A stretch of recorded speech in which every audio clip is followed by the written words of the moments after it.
Thank you. For those of you who don't know me, I'm Matt Sherman. I've been a member of this church basically since birth.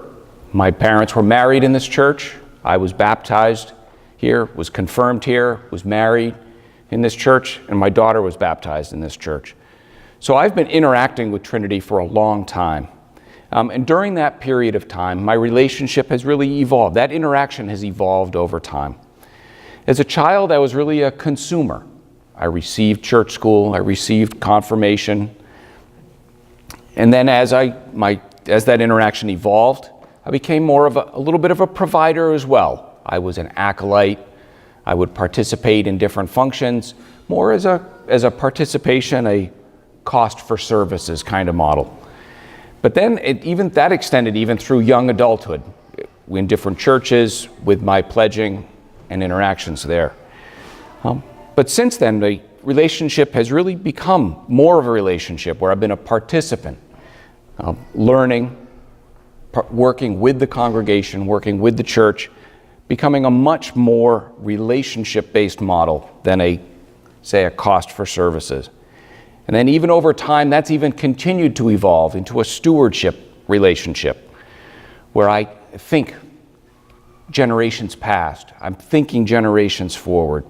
It's a very different relationship. And I think that's the kind of relationship that God wants to have with us. God really doesn't want a transactional relationship. God's not a fee-for-services kind of God. He wants a relationship with us, wants to know us, wants us to know God.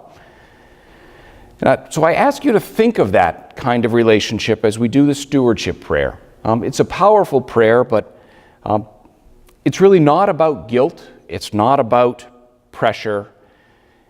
It's a prayer that really asks us to think below the surface, to think deeper, below the words themselves. And I ask you to think of that prayer as we do it in the future as a guide. It reminds us of how to be in that kind of a deeper relationship with God and the church, how to be a steward. So to get back to that relationship, I think God really does want that stewardship relationship, that participatory relationship, and not a transactional. And really, pledging is part of that.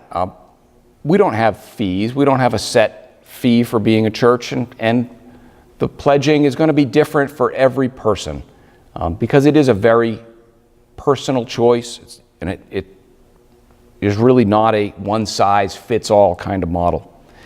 But I ask you to, as we go into this pledging season, I ask you to think about that stewardship prayer at its deeper levels. I ask you to think about your relationship with God and with the church, and join me as we enter this process and the stewardship and pledging season.